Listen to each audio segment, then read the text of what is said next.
Sugandhi Pushtivardhanam Urvarukamiva Bandhanam Mrityos Mukshiyamamritat Om Triambakam Yajamahe Sugandhim Pushtivardhanam Urvarukamiva Bandhanam Mrityos Mukshiyamamritat Om Triambakam Yajamahe Sugandhim Pushtivardhanam Urvarukamiva Bandhanam Mrityos Mukshiyamamritat Om Triambakam Yajamahe Sugandhim Pushtivardhanam Urvarukamiva Bandhanam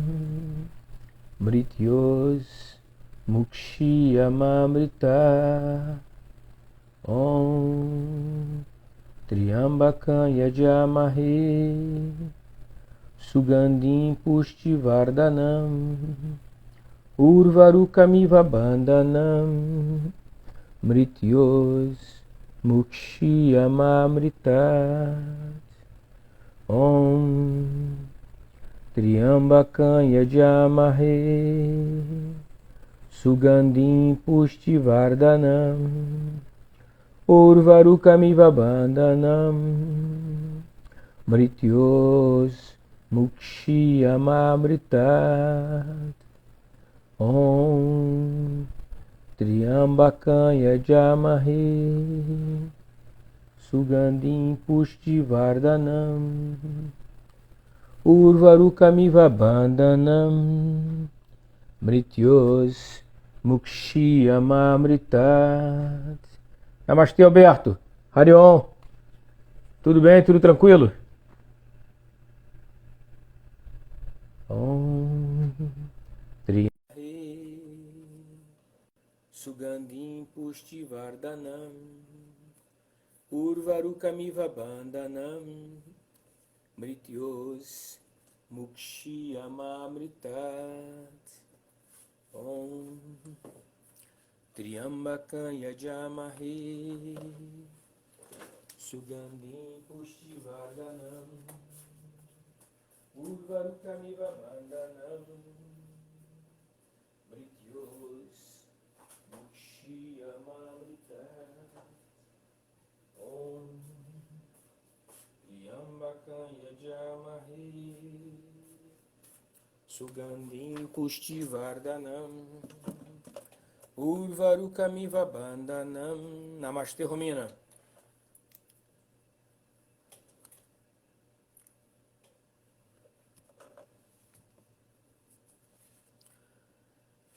Om Triambakam Yajamahe Sugandhim Pushtivardhanam Urvarukamiva Bandhanam Mrityos Mukshiyamamritat Om Triambakam Yajamahe Sugandhim Pushtivardhanam Urvarukamiva Bandhanam Mrityos Mukshiyamamritat Om Triambakam Yajamahe. Boa tarde, Romina. Namastê. Harion. É uma satisfação ter vocês aqui de novo. Vamos fazer uma live e eu acredito que vai ser uma live muito boa, muito legal. Essas lives eu gosto muito delas, né?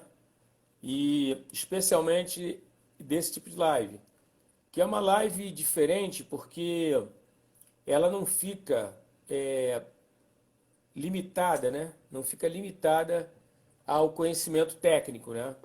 Ela é uma live que tem uma pegada da experiência direta de quem pratica, né? Então eu acho que ela é muito enriquecedora. Por isso que eu gosto muito desse tipo de live. Então a ideia com o Alberto hoje, com o professor Alberto, é exatamente estar tentando trazer essa colaboração de como melhorar a prática pessoal. Saudações, Alberto. Oi, Alexandre, tudo bem? Como é que tá aí? Estou Tudo desligando tranquilo? aqui o computador, tudo bom?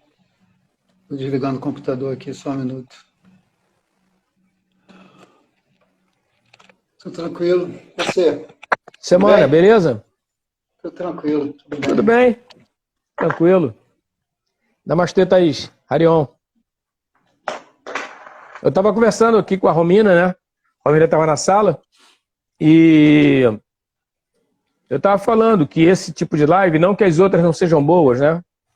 Sobre a parte técnica. Namastê, Hermínia. Sobre a parte técnica, né? Boa tarde. Mas esse tipo de live em especial, eu acho ela interessante porque ela vai trazer uma colaboração, uma contribuição de uma experiência direta, né? Gente que tentou fazer, não deu certo, tentou fazer, deu certo, funcionou, não funcionou. Então, esse tipo de live depoimento eu acho bacana. Eu acho, não que as outras não sejam boas, mas é muito legal, muito enriquecedora, principalmente tratando da prática pessoal. Às vezes a pessoa está com uma dificuldade, né, de transpor um obstáculo. Namastê, Gabriela. É uma dificuldade qualquer, e a pessoa, às vezes, num professor, num outro praticante, num colega, uma pessoa, às vezes até que nem conhece, né? Mas a troca de ideias, né, ajuda a pessoa a transpor aquele obstáculo, melhorar a prática dela, né? É verdade, é verdade. Qual é mesmo o nome da nosso tema de hoje, hein? Que eu fiz confusão O com a tema é aula passada. como melhorar a nossa Como... prática pessoal. Ah, tá. Tá bom. Não, Como melhorar a tranquilo, memória? Como melhorar a tranquilo. memória? Não, sabe o que acontece? Eu vou aproveitar o embalo dos depoimentos, eu vou falar da minha percepção, da minha experiência, né?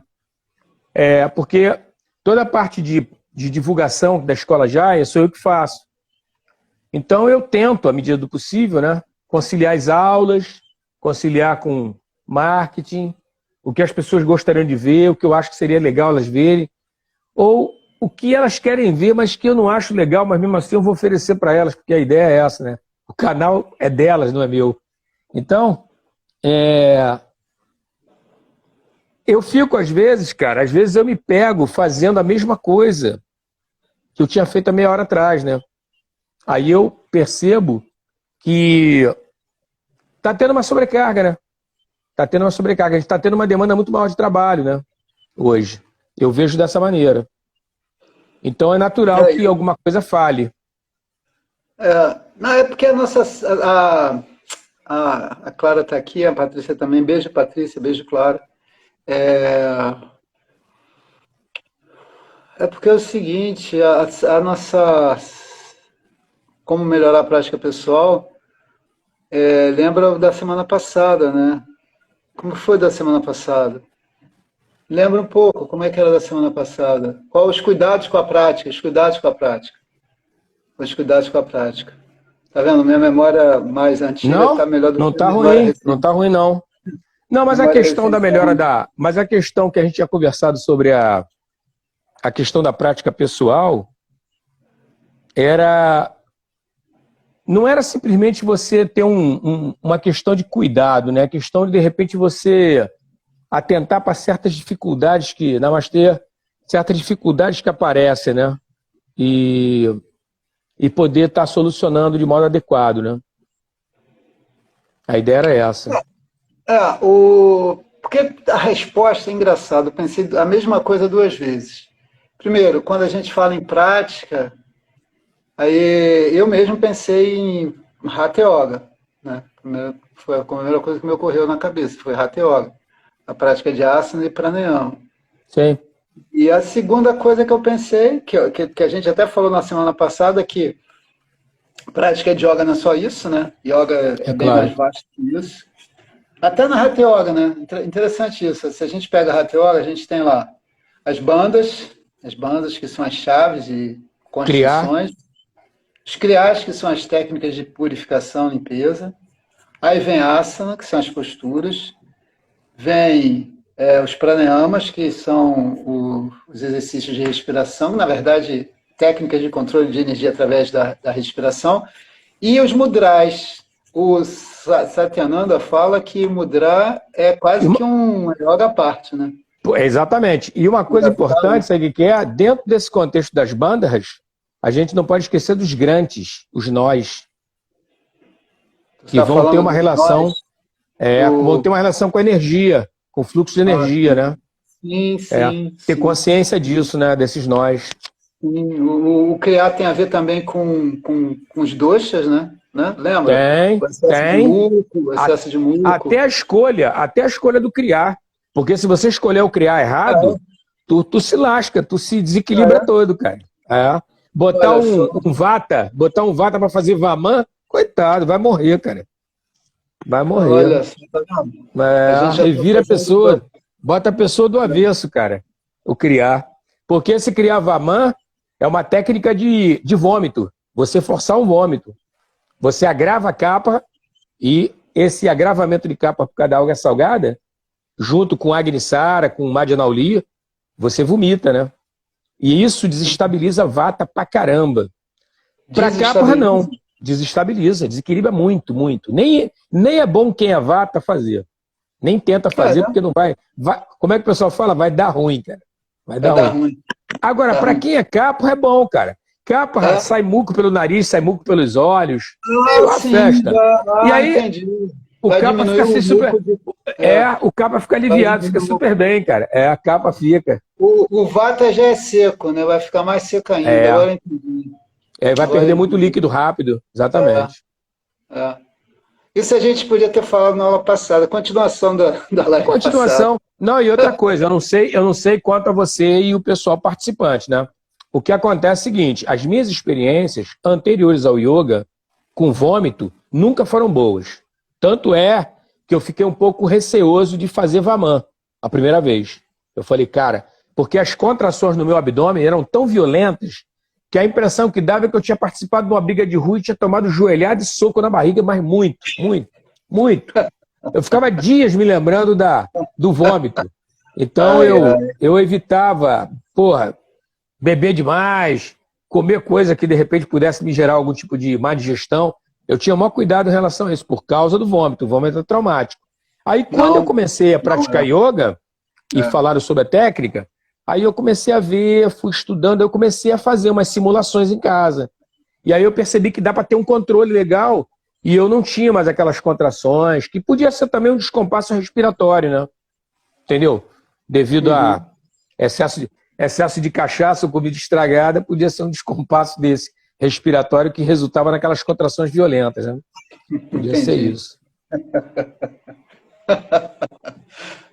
Então, voltando aqui, quando eu fui, porque na aula passada, na live passada, desculpa a mania de falar em live, na conversa da semana passada, eu falei isso, exatamente isso. Quando você falou em prática, me ocorreu Asana Pranayama. Aí a gente fez esse mesmo comentário, que a yoga não se resume a isso. E qual foi o outro? E o cuidado que eu falei da outra vez, que eu comecei a conversa com isso, eu disse que era importante ter um professor. E das duas, uma. Ou você treina com um professor e aprende com um professor, ou com um livro. Qual a outra possibilidade? Meu amigo vai me ensinar. Então ele é teu professor, né? Sim. Teu amigo vai te ensinar, teu professor. Então você tem essas duas possibilidades. Aí eu falei, olha, melhor a gente começa a fazer a aula com um professor e aí você segue sob orientação dele. É o melhor cuidado com a prática. E mais uma vez, para melhorar a prática pessoal, é bom ter um professor. Mesma recomendação. Mas cara, o professor, tu sabe que existe eu estou até com um livro aqui, ó. É possível que alguns de vocês conheçam esse livro, se não todos, né? Ele fala aqui, olha só, vou mostrar para vocês o livro para poder ilustrar. Esse cara aqui, ele é um professor, um professor de história judeu, tá? Divertido, né? Esse cara são 21 lições para... Eu acho que você botou ponta-cabeça, não? Não, tá certo, é isso mesmo. Não tá mesmo. de ponta-cabeça, não? É que tá ao contrário, tá invertido. Tá ao contrário? São 21 lições para o século XXI. Entendeu? Aqui ele botou um olho aqui no meio, tá vendo? Aí dá uma... E o nome dele é esse aqui, ó. Tá vendo?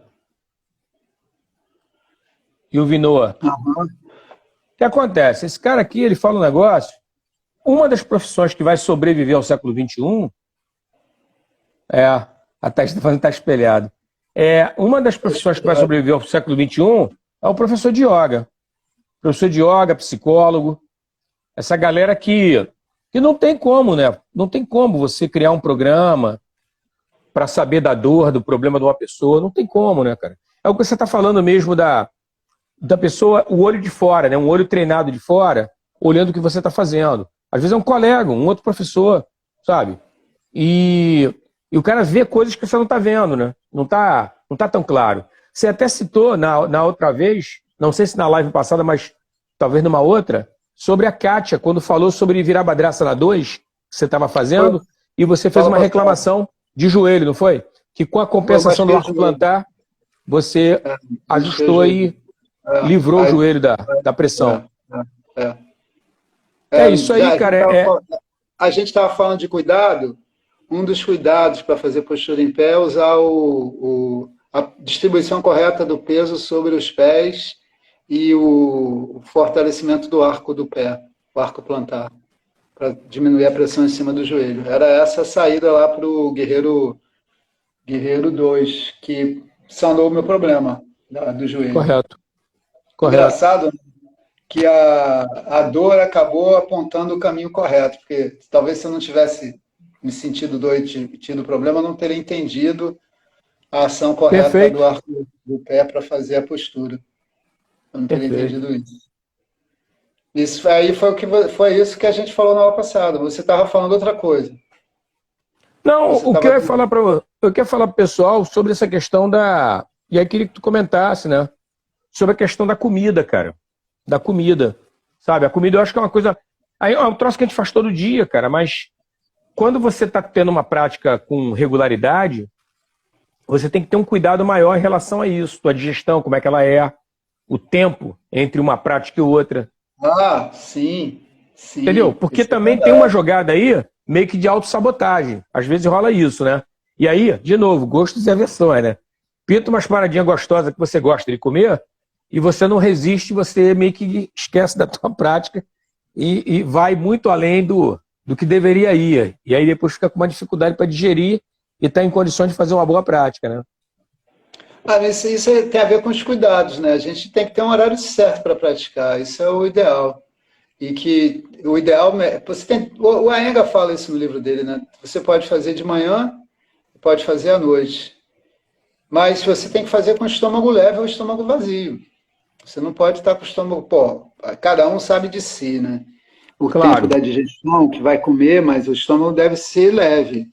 Hoje mesmo eu acordei cedo para fazer aula lá na Kátia, às 7h30 da manhã. Eu acordei bem cedo para fazer uma prática aqui antes de sair, e eu vou a pé até lá, então mais ou menos meia hora. Então eu comecei a me aprontar às 6h30, eu tive o cuidado de, pelo menos 1 hora antes da prática, comer alguma coisa leve para não chegar lá com o estômago pesado. E quando fica...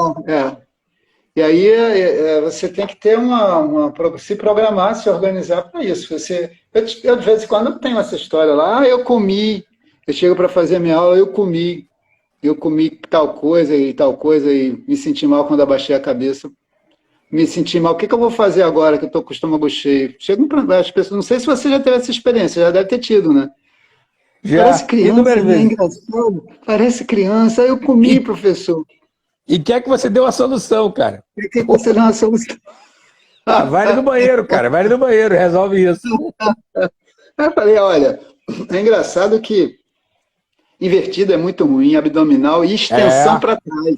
Extensão para trás. Também. Extensão para trás é muito ruim. Vai acontecer isso que você falou aí, de voltar a comida. Então, um cuidado fundamental com a prática é isso. Não é bom estar com fome. Você tem que ter comido alguma coisa, mas também não pode estar com o estômago vazio. Então tem que ter esse cálculo aí, principalmente se a sua prática for... Porque tem a prática Outra resposta que serve para a live de hoje e a anterior. Você fala assim, como desenvolver sua prática pessoal? Primeiro, o ideal é praticar sempre, o ideal é praticar todo dia. Isso é o ideal. Isso aí, domingo a domingo. Porque qualquer prática, está lá nos Yoga Sutras, ela é conquistada depois de um longo tempo, feita sem interrupção, com todo cuidado e com todo zelo. Se fala isso, né? Os Yoga Sutras falam isso. Dedicação. Você tem que ter uma prática diária.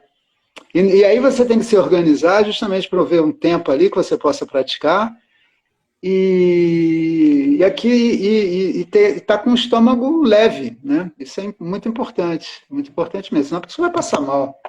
E a yoga trabalha muito com as vísceras, né? O tempo todo com as vísceras. O tempo todo com as massagens em cima das vísceras. Então é melhor não fazer. Alexandre, no meu caso, eu funciono melhor em jejum. Pois é, melhor. Mas é muito específico isso. Eu não encorajo os alunos a fazerem dessa maneira, porque às vezes não fica muito bom a pessoa. Mas é legal a pessoa experimentar. Vem um dia fazer jejum, vê como é que se sente, se observa. Um dia tu toma alguma coisinha, né? Toma, sei lá, um chá, um café, café com leite, coisa leve. Eu ainda recomendo tomar uma xícara de leite, um café. Eu gosto de tomar mate. Bom, mate é bom. Mate é bom para antes da prática. Se eu tiver com fome, querendo comer. Mas é interessante, não sei se você já notou isso, que a gente está até com fome, aí você começa a praticar, a fome passa. Passa a fome, é isso mesmo. É isso mesmo. A fome passa. É só no iníciozinho. No iníciozinho assim. O Faek falou uma coisa muito interessante, que o difícil da prática é você abrir o tapete. Quando você abre o tapete lá e começa a praticar, quer dizer, o difícil é começar. Quando você começa a praticar, essas coisas passam. O cansaço vai passando, a fome vai passando, e aí você termina bem. Aí por isso que no dia seguinte a gente está de volta. É isso mesmo. É uma experiência prazerosa, né, cara? Por isso que no dia seguinte você está de volta. Então, a Romina também. Romina também fica legal fazer em jejum, tá vendo? Ela faz a prática primeiro, depois que se alimenta. Tem certas práticas que não tem jeito. Você vai fazer naule com o estômago cheio? Não dá. Os criais não tem condição. Vai dar problema com certeza. E aí não tem nada a ver com... Aí não tem nada a ver com Constituição. Todas elas vai dar problema, cara. Vai dar ruim, né? Que nem se fala, vai dar ruim. O pessoal fala que vai dar ruim. Não vai dar certo. Não, e tem um detalhe também, né, gente? Olha só. É muito importante a gente estar falando aqui, por exemplo, falamos agora sobre criar, né? No primeiro momento, né, a gente estuda e entende que o criar tem uma finalidade de limpeza, né? Que é a essência da palavra limpeza, de você fazer uma movimentação orgânica, né? Interna. Mas não é só isso. Limpezas emocionais são feitas com criar, cara. Também. Entendeu? Então, você começa a ver o mundo de uma outra maneira porque a tua emoção mudou em relação ao mesmo aspecto. Por exemplo, um ambiente de trabalho viciado que sempre tem a mesma apurrinhação com a mesma pessoa, da mesma forma. Tipo assim, tu tem um colega de trabalho que é epileptoide, está sempre fazendo a mesma coisa, só para te irritar, e às vezes ele até sabe que é para te irritar. Quando você começa a fazer criar, é como se você ressignificasse todo esse ritual que o epileptoide faz. E aí você não se irrita mais. O criar faz isso. Ele tem esse poder. Você está falando aí, sabe o que eu estou lembrando? De Lota. Lota purifica Agni Chakra. Exatamente. E esse também traz uma outra clareza, maneira né? de ver, uma clareza, uma clareza. Traz uma clareza. As práticas, elas são muito poderosas, cara. Muito poderosas mesmo. Mais do que a gente imagina. O lance todo é que muitas vezes você não fica marcando. Eu lembro que tem uma aluna, ela deve ter em torno de uns 60 anos, ela mora sozinha. E aí, numa oportunidade, ela sempre teve fobia de altura, medo mesmo, não sobe escada, de jeito nenhum. E ela sempre praticou muito curunta lá comigo, sempre, aqui na ilha. E aí, um belo dia, uma coisa simples, a vizinha dela de frente, no prédio, ela mora num prédio antigo, o pé direito lá é altão, sabe qual é? Aqueles tetos que vão lá em cima. Tu tem que botar uma escada e se esticar para poder alcançar a lâmpada, a cozinha da casa dessa vizinha dela, a lâmpada queimou. E aí elas foram procurar o zelador para trocar a lâmpada, né? O cara não tava, tinha saído. Porra, e agora? Como é que eu terminar o almoço, aquela coisa toda, né? Cara, eu sei te dizer que ela, junto com a vizinha, pegaram a escada, cara. Colocaram a escada no lugar. Ela subiu, cara. Ela subiu e ela trocou a lâmpada da casa da vizinha. Cara, e você vê? Quer dizer, ela não sabia que já tinha resolvido o problema da fobia dela em relação à altura. Ela falou, Alexandre, eu não vou para lá de brincadeira e ficar me divertindo lá em cima da escada. Não vou fazer isso. Mas hoje, cara, eu faço uma coisa que eu nunca pensei em fazer. Hoje eu encaro, eu levanto, sabe, boto lá, vou lá e subo e resolvo, cara. Isso é bacana, né? Porque fobia é uma coisa, se a pessoa tem fobia de altura, a escada já é um desafio. É um desafio, cara. Uma escada É um desafio. pequena já é um desafio. É um desafio. Então, se ela conseguiu vencer isso... A minha filha nunca gostou de altura, a Vitória. Ah, é? Nunca. Nunca gostou de altura. Só de levantar ela assim, ela já chorava. Engraçado, né? Caraca, rapaz, mesmo? Ela aqui no colo, porque era um descanso se ela viesse aqui, né? Sim, mas ela sim. Levantava, era choro, aí eu tinha que deixar numa altura pequenininha, menor. Tinha que ser no colo só, tinha que ser no colo. Sim. Então, é isso. Mas é interessante esse efeito mental de uma prática que aparentemente é só física, né? É só uma purificação orgânica, mas tem um reflexo na mente. A Ângela fala muito isso, Ângela Banar, ela fala muito isso de Lota, que ela gosta muito de Lota. E ela fala isso, que dá uma purificação no Agnya Chakra e você tem uma clareza melhor de visão. Sim. A calma é interessante, né? Tem essa coisa de pacificar, de acalmar, e ao mesmo tempo de acordar. Tem um livro pequenininho, até que ela me xerocou para mim, que o autor, esqueci o nome dele, ele recomenda a Lota para despertar de manhã. Aí ele fala, é melhor você fazer Lota para despertar do que tomar café. Você desperta, fica alerta, acorda. Maneiro, maneiro. Interessante, né? Interessante isso. É o efeito do Kapalabhati, né? O Kapalabhati, ele funciona como antidepressivo, né, também, né? É uma coisa que te dá uma vivacidade fantástica, né? Kapalabhati também tem esse efeito, sim. Agnisara também desperta, dá energia. Agnisara, Agnisara dá disposição. Muda a atitude mesmo, muda a atitude do praticante. E é isso, então, como melhorar a prática pessoal, você deve praticar. Não, eu ia perguntar uma coisa para você. Fazer uma pergunta para você que talvez seja a dúvida do pessoal que está na live. Eu conversando há um tempo atrás com uma menina praticante, ela é da Noruega. E ela falou para mim que praticou um tempo o método do professor Iyengar e depois ela largou porque achava que era exagero na questão dos usos dos suportes, dos apoios, dos próprios, né? E aí, eu ainda conversei um pouco com ela sobre isso, falei que algumas pessoas realmente exageram. Eu já vi uma aluna, até me mostrou uma escola de yoga na Coreia do Sul. Cara, parece até que é uma loja de venda de equipamentos, de tanto que tem. São pilhas e pilhas de blocos, de EVA, são bolas, são isso, aquilo, outro. E, cara, mas é muita coisa. Você olha assim o teto todo pendurado de equipamentos, cinto de tudo quanto é cor, de tudo quanto é tipo, de tudo comprimento. Então, eu não sei, cara. Eu queria que você falasse um pouco sobre o dosar, porque eu acho que o pessoal exagera na questão do uso do suporte, né? E tem gente que não quer usar, e aí termina não se desenvolvendo e não conseguindo, muitas vezes, um alinhamento adequado, né? É uma boa questão essa. Eu me lembro do professor Hélio Gracie, eu conheci o professor Hélio Gracie, né? Sim. O patriarca da família Gracie, que desenvolveu o Gracie Jiu-Jitsu, o jiu-jitsu brasileiro. Ele falava assim, o que é do olho, arregala o olho. O que é do gosto, arregala o olho. Ele falava assim, o que é do gosto, porque ele falava, ó, meu jiu-jitsu é assim, mas tem gente que não faz outro jiu-jitsu, mas o que eu vou fazer? Ele faz porque gosta, pronto. O que vai falar? Claro. Ele gosta, vai fazer aquele jeito. Então isso aí é muito interessante, a pessoa gosta daquilo. E aí ela, entendeu? Eu me lembro bem, eu nunca me esqueci disso. Um dos primeiros cursos, se não o primeiro curso do FAEC, ele fala assim, olha, quando você dá aula, principalmente para iniciante, você tem que usar o mínimo possível de apoio. Por quê? Porque você quer que ele pratique em casa. E aí a mente, como gosta desses truques, vai dizer, eu não tenho o apoio, então só vou praticar na academia. Interessante. Entendeu?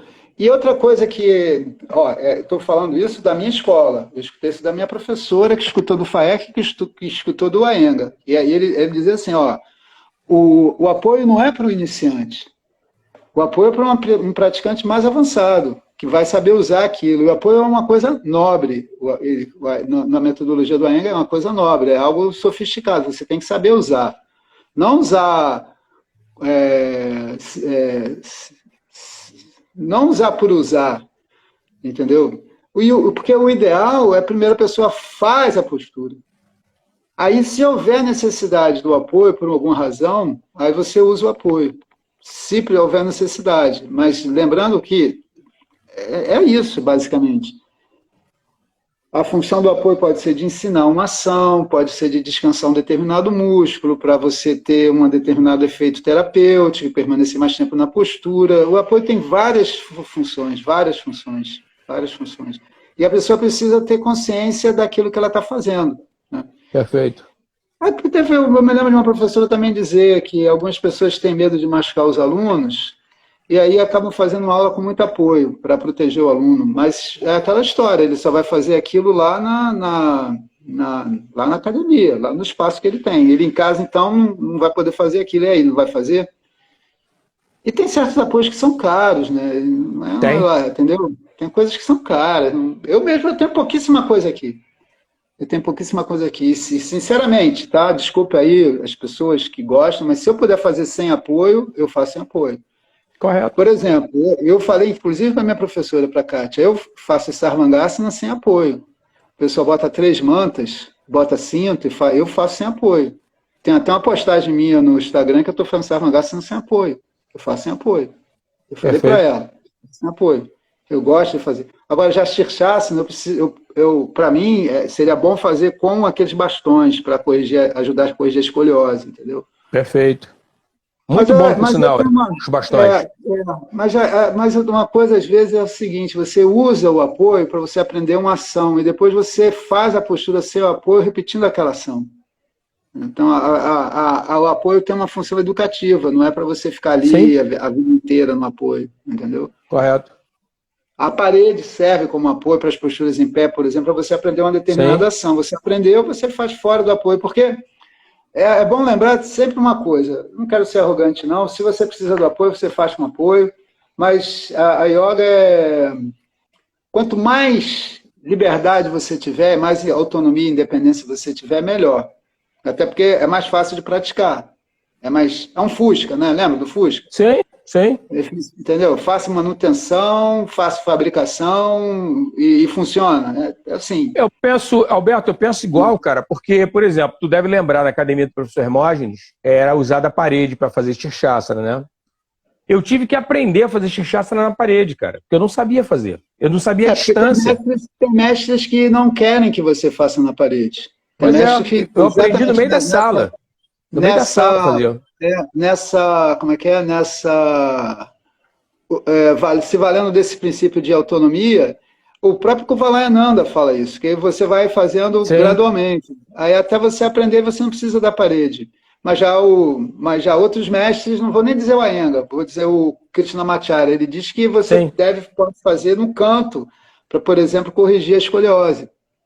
Você deve fazer a Shirshasana não numa parede, mas em 2, no canto, para corrigir a escoliose. Mas é na quina da parede, mas você vê o seguinte, mas você vê que é uma coisa específica, né? É uma ideia específica, é o problema de escoliose, né? Mas até para você, porque mesmo às vezes a pessoa não tendo escoliose, ela pode ter uma tendência a ir mais para um lado do que para o outro. Então ali você vai ter a noção correta do alinhamento, vai fazer a partir dali. Então, eu acho que nem tanto mar, nem tanto terra. Tem que achar o equilíbrio disso ali. O bom senso, né? Bom senso. A necessidade da pessoa, aquilo que a pessoa precisa, mais uma vez, a orientação. Agora, uma coisa sobre como melhorar a sua prática pessoal é avançar com calma. Por exemplo, você pode fazer um apoio para fazer, por exemplo, Uttanasana, aquela flexão para frente, que nem outro dia vi numa postagem. Mas você pode fazer, antes de fazer com apoio, antes de fazer Uttanasana com apoio, você fazer as posturas mais básicas. Eu sempre falo isso, é a hierarquia das posturas, é a sequência, você faz o mais básico e trabalha um tempo mais básico, para depois, então, poder avançar nas posturas um pouquinho mais difíceis, nas posturas mais difíceis, mais adequadas. Faz Trikonasana, o Tita Trikonasana, faz o Trita Parshvakonasana. O professor Iyengar diz, por exemplo, que o Virabhadrasana 2 favorece todas as flexões para frente, aí treina Virabhadrasana 2, treina Parshvottanasana, o alongamento do flanco, vai treinando isso, até chegar com calma, devagar, avançando devagar, treinando o básico, até chegar na postura mais avançada, que seria o Uttanasana. O Uttanasana já é uma pose avançada. Então, uma das formas, justamente isso, de você ir avançando na sua prática, é você ter um programa de treinamento, um sequenciamento. Perfeito. Você vai avançando ali gradualmente, devagar, vai avançando, avançando, avançando, e vai conquistando posturas mais difíceis. Que já é uma organização, um autocuidado com a tua prática, né? É um autocuidado com a sua prática, é uma maneira de avançar, é um cuidado que você tem com a prática, é um sequenciamento, a regularidade da prática é uma outra coisa que vai te dar, é um cuidado com a sua prática, é uma outra coisa que vai te dar um progresso, a regularidade. Talvez todo dia a pessoa não consiga fazer, mas tem uma regularidade. Treinar em casa, botar em prática aquilo que você aprendeu na escola. Você sabe, aprendeu na escola, em casa você pratica. Pratica sempre, para você assimilar aqueles benefícios e tornando o corpo mais forte, mais flexível, né? É treinamento. E outra coisa importante, por isso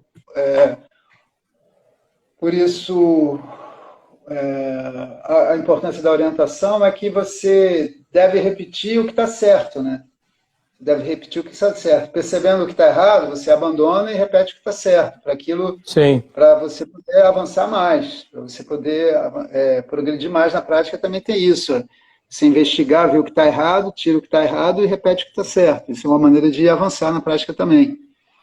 E outra coisa que a gente tem que ter cuidado é não se machucar. Né? Você tem que ter coragem para avançar. Kuvalananda fala isso. Você tem que ter coragem, mas ao mesmo tempo prudência. Mais uma vez, a importância de alguém que esteja ali perto de você te orientando. Para você não se machucar. Porque se machuca, aí tem que parar, tem que cuidar, e vai ter que... se você machuca um determinado músculo, estira um músculo, porque ele fez por exemplo, o Uttanasana, além do seu limite, aí você vai ficar um tempo sem poder fazer o Uttanasana. Sim. Entendeu? Entendeu? Prejudica. Se você pensar num progresso ao longo do tempo, vai frear o progresso. Então, você tem que ter esse cuidado de avançar devagar. Outro cuidado que é importante da prática, que vai, inclusive, contribuir para a melhoria da prática. Uma prática zelosa, com cuidado. Como a gente falou na aula passada, uma coisa é você ter dor no músculo grande, no meio do músculo grande. Outra coisa é você ter uma dor dentro da articulação. Se você está fazendo uma prática dentro da articulação, tem que ter cuidado. E a gente precisa justamente disso, né? Do criar espaço na articulação para poder mover o osso na articulação, mas sem hiperestender o osso.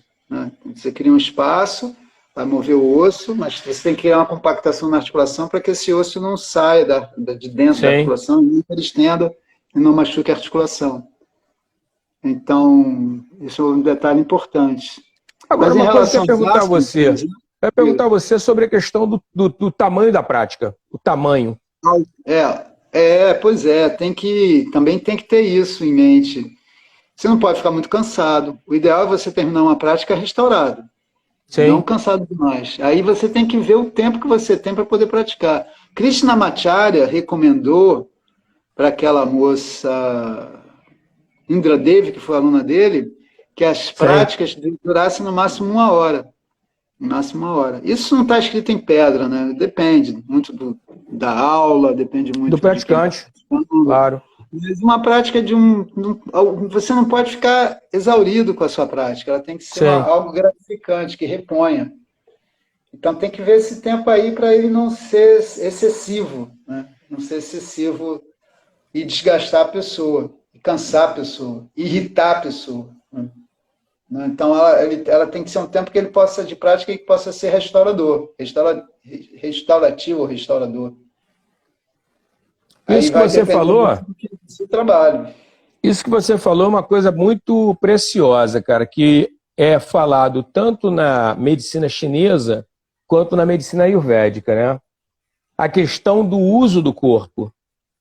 Porque aqui no Ocidente nós temos uma ideia de que a extenuação, a dor, houve progresso. Ah, eu fiz, eu me esforcei, eu dei o máximo de mim. E o que acontece na visão da visão chinesa e do Ayurveda fala que você, se você começa a extenuar o teu organismo com regularidade, você cria um processo de envelhecimento no teu organismo, de depauperação, né? Você vai ficando uma pessoa enfraquecida energeticamente ao longo de um período, né? Então, uma coisa que tem que... Esse equilíbrio que você falou bem, de você terminar a prática bem, refrescado, calmo, né? Isso é importante, né? Para você poder dosar o teu quanto, né? Quanto que para você fica bom. Na prática de asana, você tem que ter posturas restauradoras, que esfria o corpo. É importante, sempre importante praticar shavasana, relaxar, sempre importante praticar. Mas você pode ver o quanto você vai praticar de restauradora e de shavasana, mas eu gosto de fazer, de descansar em shavasana, para repor, e até mesmo uma parte do efeito dos exercícios vem com shavasana. Você tem que conseguir equilibrar a sua prática de modo que você tenha uma prática restauradora, uma prática relaxante também, para repor essas energias que foram utilizadas. Sim. E outra coisa importante também de asana é que a asana é um exercício de alto rendimento, é o mínimo de energia e o mínimo de esforço, o máximo de energia que você vai desenvolver ali. Então, correto. O ganho então é muito maior do que o esforço, né? Tem um esforço envolvido para conquistar certas posturas, força envolvida em certas posturas. Virabhadrasana 3, por exemplo, você tem que esticar a perna, sustentar o corpo em cima de uma perna só, o corpo inteiro. Claro. Mas, à medida que você vai desenvolvendo na técnica, o esforço vai se tornando menor, porque você vai sabendo utilizar melhor a distribuição de peso, o equilíbrio, a extensão e o relaxamento de certos músculos para conseguir manter aquilo ali. E é que vai exigir um trabalho.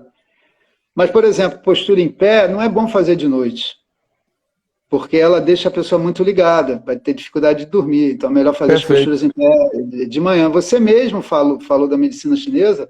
Os chineses dizem, exercício é de dia, de manhã, especialmente. De noite, não. De noite é para dormir, lembra da história? Sim. À noite para dormir, é isso mesmo. Não é melhor não fazer à noite. Isso é outro cuidado que você tem que ter. Postura em pé faz cedo, não faz à noite, antes de dormir. Por exemplo, os guerreiros tiram o sono. Os guerreiros tiram o sono. Então melhor não fazer antes de dormir. Sarvangasana, Halasana é uma boa postura para compensar os guerreiros, porque acalma. Halasana, principalmente, é bom para insônia, bom exercício para insônia. É aí que entra a história do apoio, por exemplo. Uma Halasana com apoio é muito bom para insônia. É muito bom para insônia. Perfeito. Tem uma indicação terapêutica. Você vai ter um efeito melhor do que se você fizesse o Halasana sem os apoios, entendeu? Porque você pode descansar mais, permanecer mais tempo, a postura vai se tornar mais refrescante, mais restauradora, entendeu? Isso aí vai ser interessante. Perfeito. Porque o ideal é que a gente faça menos posturas e fique mais tempo. Isso é o ideal, menos e mais tempo. E as posturas mais fisiológicas. Mas tem que ter um trabalho anterior para você conseguir essa permanência, essa resistência. E muitas vezes o trabalho anterior é fazer certas posturas. Outras posturas. Sim. O peito, para abrir o peito, por exemplo, para fazer Sarvangasana, os guerreiros. Correto. 1 e 2, principalmente. 1 e 2, porque a gente precisa da abertura do peito e a colocação correta dos ombros. O guerreiro 2, guerreiro 1, entendeu? Então vai ter um esforço.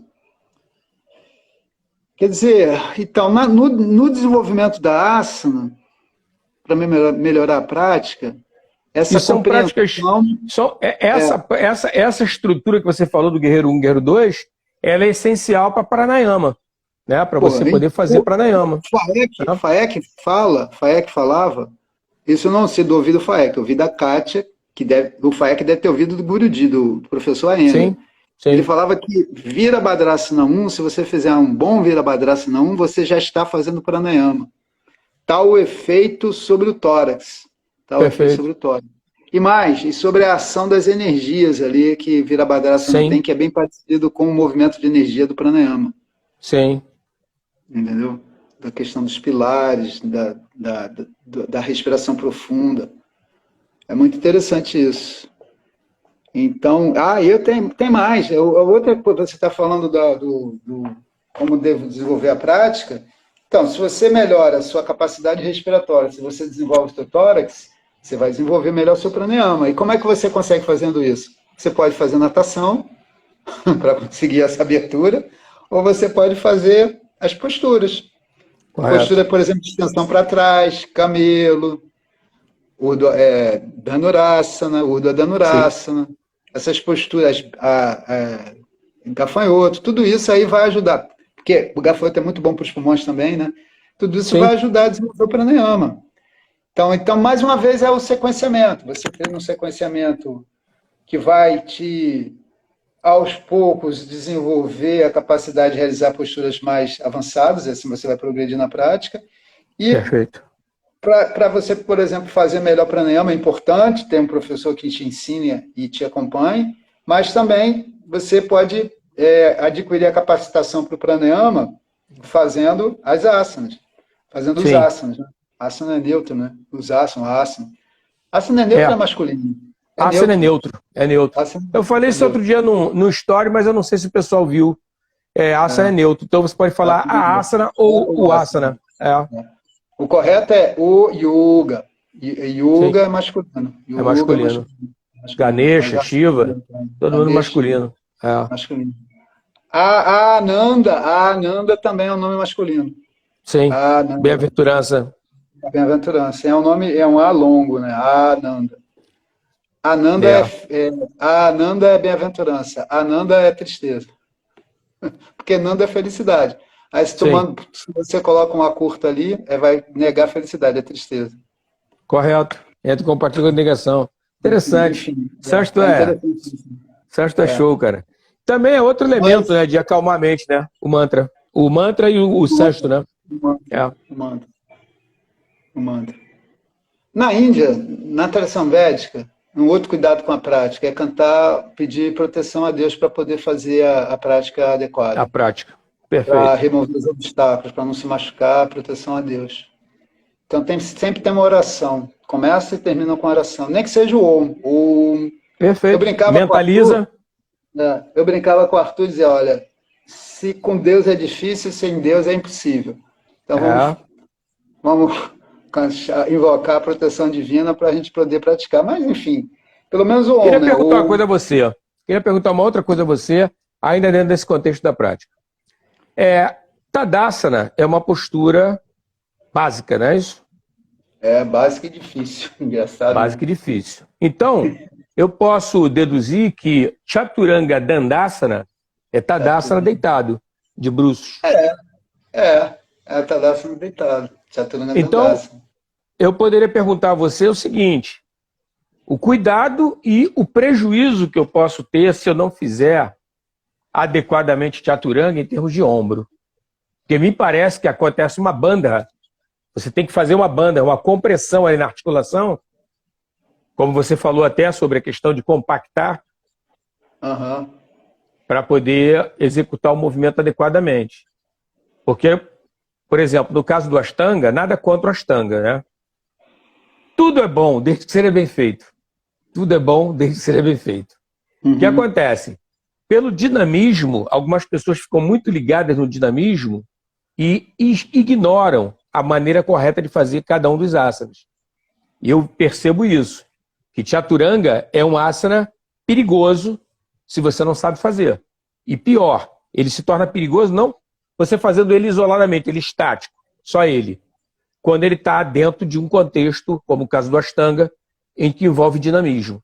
Você sai de uma postura e vai para o Chaturanga. Eu queria que tu falasse um pouquinho sobre isso, se você quiser, obviamente. É por questão do ombro, né? Tem que ter, se alargar a clavícula, girar, alongar a clavícula, você gira a cabeça do braço para longe da orelha, alonga o trapézio, e o trapézio tem que se mover para trás, para a escápula descer, e você aperta a escápula dentro das costas, para poder proteger, colocar o ombro na posição correta e proteger os ombros.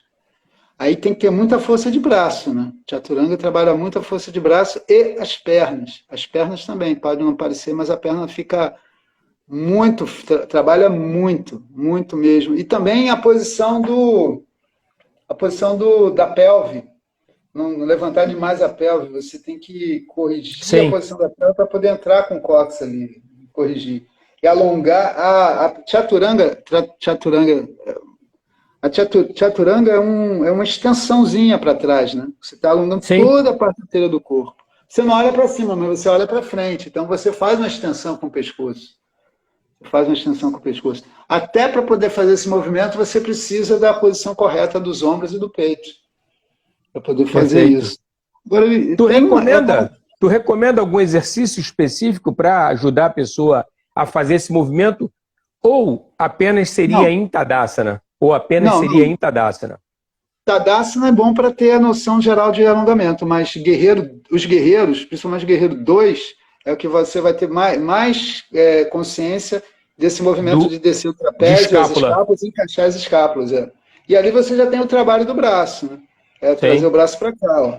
Trazer o braço para cá. Não sei se não tá aparecendo aí na tela. Você está fazendo o guerreiro, sustentando a postura e trabalho para baixo. Principalmente, mas Trikonasana também. Trikonasana você vai trabalhar os ombros.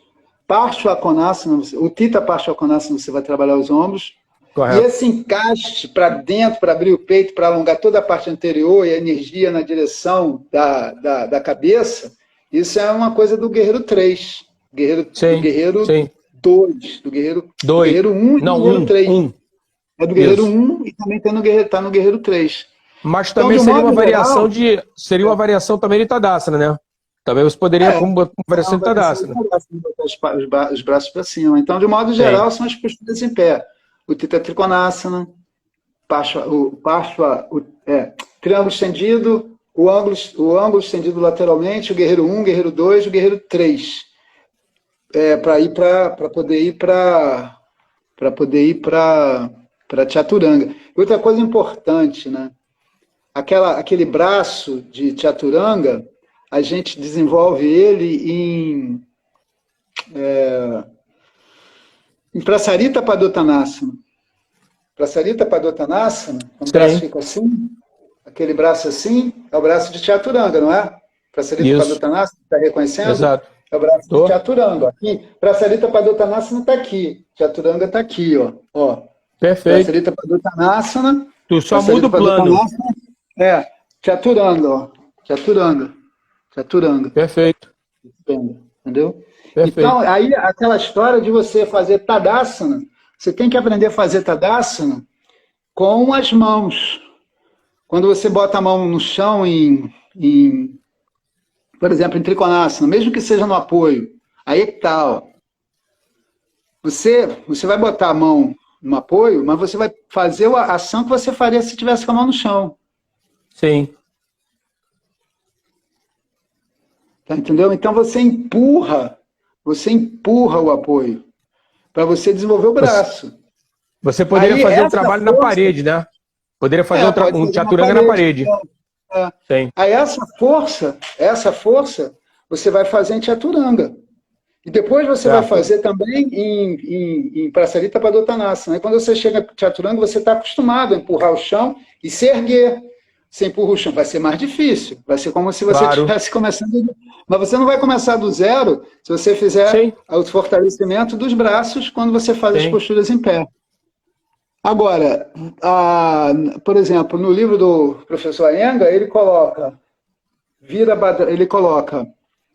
ele coloca Shalabhasana, coloca Bhujangasana e coloca Bhujangasana e coloca e coloca Dhanurasana antes de fazer Chaturanga. E você tem ainda por cima o Chaturanga 1 antes de fazer o Chaturanga 2, que seria, o pessoal tem um exercício que lembra muito o Chaturanga, que é a postura, como é que eles chamam aquilo, meu Deus? Que o pessoal faz na ginástica, que bota o braço assim, ponte não, prancha, eles chamam de prancha. Lembra, você já viu? Faz um negócio assim, aí faz aquele corpinho assim, fica paralelo ao chão e apoiado nos braços, para trabalhar aqui a faixa central do corpo. Seria como se fosse um Chatuspadasana, só que com o braço flexionado, né? Chatuspadasana. Chatuspadasana, a mão está espalmada no chão e o braço esticado. Esse aí vai entrar na posição que seria a base do Shirshasana, só que apoiado o antebraço e o teu corpo suspenso, né? Teu corpo horizontal. Uhum. Então, aí a pessoa faz tipo uma flexão de braço, só que curtinho. Com a mão aqui, ela ergue. Pode ficar com a ponta dos dedos no chão, ou já pode ficar com a ponta dos pés no chão. Entendeu? Aí ela ergue, ela sustenta a postura ali. Aí com trabalho, com o tempo, ela vai estendendo para frente. Aí o pé duro o pé está assim, ele vai estender. Ele está paralelo ao chão, perpendicular ao chão, e depois ele vai estender para frente, assim, e o corpo todo avança. E aí entra no Chaturanga final, no Chaturanga 3, né? No Chaturanga 2. O Chaturanga 1, Chaturanga 2. Chaturanga 1, Chaturanga 2. Vai fazendo esse trabalho, para ir desenvolvendo os braços e o peito, para poder fazer a postura certinho. Correto. Certinho. Romina perguntou, Dandasana também? Ela está perguntando, Dandasana também? Para quê? Também para quê? Para corrigir os ombros? Se for para corrigir os ombros, Dandasana serve. Serve, quer dizer, você... Fortalecer as escapas ali, né? Porque você faz aquelas ações, bota o cotovelo para trás, gira os ombros para trás, desce as escapas, encaixa. Pode fazer em Dandasana também isso. E tem o braço também, né? Tadasana também. Dandasana tem o braço trabalhando. Sim. Em Tadasana não, mas em Dandasana o braço está ali trabalhando, ajudando você a levantar. Ajudando a levantar também. O que vai servir para fortalecer os braços e conseguir fazer Chaturanga. Agora, Chaturanga, Dandasana, também pode fazer com os apoios, né? A pessoa pode deitar em cima de um bolochão para poder ir trabalhando gradualmente a força dos braços. Aí você está numa aula, vai ensinar, a pessoa não consegue fazer, você dá o apoio. Mas o ideal como eu falei antes, é o passo a passo. Porque é esse passo a passo que vai fazer a pessoa, e a repetição e a correção que vai fazer a pessoa melhorando na prática de asana. E aí, a partir dos asanas, então, ele tem os elementos básicos para aprofundar o pranayama. Vai ter força nas costas para sustentar a postura, vai ter abertura do quadril para poder sentar numa postura básica de pranayama, padmasana, sukhasana, no chão. Mesmo que use um apoio, mas ele vai conseguir sentar no chão e elevar a coluna. Pode fazer numa cadeira também, mas, enfim, você vai ter como é que é? Essa preparação para sentar no chão e fazer pranayama nos asanas, né? Nos asanas. Então, Patanjali fala, uma vez que você domine o asana, aí você faz pranayama. Ele fala isso. Você vai precisar de um tórax aberto, você vai precisar sentar no chão, sentar no chão, mas pelo menos a coluna ereta, conseguir manter a coluna ereta, abrir o peito. Ereta. Fazer Jalandhara Bandha, se for para fazer pranayamas mais avançados, né? De retenções, você precisa de Jalandhara Bandha. E de Jalandhara Bandha você consegue fazer um Sarvangasana. Exatamente, Sarvangasana. Você consegue fazendo os guerreiros. Então, o sequenciamento é muito importante para o desenvolvimento da prática. A prática regular é muito importante. A prática sobre uma orientação para que os seus erros sejam corrigidos, porque vai haver erro e você possa repetir o certo, né? Evitando vícios. Com a prática certa, você tem mais garantia de que você não vai se machucar, entendeu? E poder se manter ativo durante mais tempo. Essa prática dos asanas vai levar você a fazer um pranayama melhor, desenvolver uma respiração profunda mais, assim, de mais qualidade. Então, é isso, são esses cuidados. A metodologia, o sequenciamento. Essa é a grande metodologia da prática. Tem um sequenciamento, uma compreensão, como melhorar a sua prática, ter uma maior compreensão do corpo, do seu corpo, da postura, de como você deve fazer aquela postura de acordo com o seu corpo, com a sua necessidade. Perfeito. Você precisa praticar. Aí, mais uma vez, a importância de uma orientação. Importância de orientação. E ter compaixão do corpo, né, Alberto? Quando o corpo não estiver dando o resultado adequado, você compreender que às vezes é o caso de repousar, descansar, às vezes até passar um dia sem praticar, para você ter uma recuperação e ficar bem, né? Exatamente, exatamente. E você vê que é uma diferença muito grande do que tem na ginástica ocidental, né? Essa conversa de você com você, ela vai passar, vai transcender a questão de preguiça, qualquer outra coisa, é uma questão de bom senso, né? Você não está com preguiça, você está, cauteloso para não piorar uma situação. Não, vou repousar, vou tentar me tratar, vou evitar certas posturas que vão exigir mais dessa parte do corpo que não está bem. Que até isso também é um negócio interessante, que isso foi uma coisa que eu aprendi com o professor Iyengar, através da literatura dele, que eu nunca estudei com ele pessoalmente. Quando você tem uma parte do corpo que está doente, não trata com asana o local, trata o entorno. Porque o entorno vai ajudar essa parte que está doente a melhorar. Eu também li isso. Tá até interessante. Na árvore do yoga. Acho que está na árvore do yoga. Essa percepção que ele tem do como conduzir. Vai cercando até chegar naquela área mais frágil. E ele fala mesmo, né? O troço que eu tenho uma identificação muito grande com ele é quando ele fala dos erros dele, né? Ele fala que se machucou muito, muitas vezes, por não fazer adequadamente, né? Mas ele estava no processo de aprendizado, né? Então não tem nada de errado nisso. A dor como mestre, né? A dor como mestre. Não, e é legal porque as pessoas às vezes não fazem com medo de errar, cara. Mas o erro faz parte do aprendizado, entendeu? Não tem nada de errado.